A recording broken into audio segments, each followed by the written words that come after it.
সাম্প্রতিক যুদ্ধে সবাই তাকিয়ে ইরানের দিকে, কিন্তু আড়ালে আসলে খেলছে কে? মধ্যপ্রাচ্যের উত্তপ্ত রাজনীতিতে আবারও নতুন মোড়। ইরান, ইসরায়েল ও যুক্তরাষ্ট্রের চলমান উত্তেজনা যখন বিশ্বজুড়ে উদ্বেগ তৈরি করছে, তখন সবচেয়ে বড় প্রশ্ন, চীন আসলে কোথায় দাঁড়িয়ে?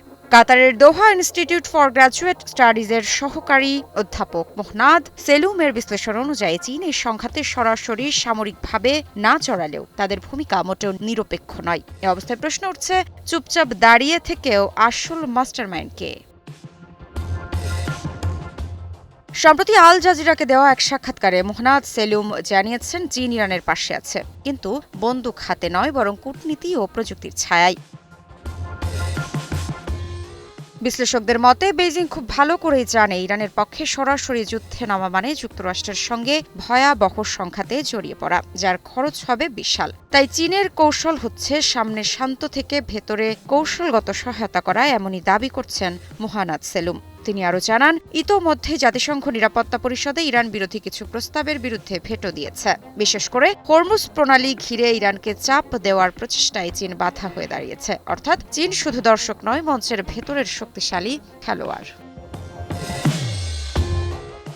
তবে সবচেয়ে বিতর্কিত অংশ হলো এখানেই। বিশেষজ্ঞদের ধারণা অনুযায়ী চীন সরাসরি অস্ত্র না দিলেও কিছু চীনা কোম্পানি নিষেধাজ্ঞার তালিকাভুক্ত নেটওয়ার্ক, প্রযুক্তিগত শিল্প সহায়তার মাধ্যমে ইরানকে পরোক্ষভাবে শক্তিশালী করতে পারে। এটা এমন এক কৌশল যেখানে হাত পরিষ্কার থাকে কিন্তু প্রভাব থাকে গভীর।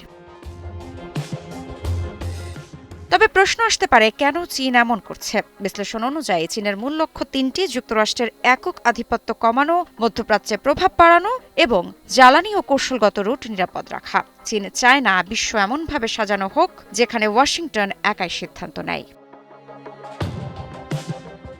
তবে এই ছায়াযুদ্ধ কৌশল চীনের জন্য সহজ নয়, কারণ একদিকে যুক্তরাষ্ট্রের চাপ, অন্যদিকে নিষেধাজ্ঞার ঝুঁকি, আর মধ্যপ্রাচ্যের জটিল রাজনীতির একটি ভুল হিসাব পুরো কূটনৈতিক ভারসাম্য নষ্ট করতে পারে।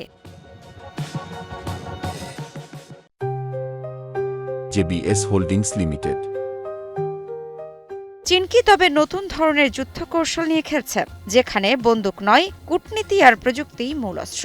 বিশ্লেষকরা বলছেন, এটা সরাসরি যুদ্ধ নয়, কিন্তু এর প্রভাব যুদ্ধের মতোই গভীর। আর সবচেয়ে বড় প্রশ্ন এখনও রয়ে গেছে, চীন কি সত্যিই নিরপেক্ষ, নাকি আড়ালে সবচেয়ে বড় খেলোয়াড়?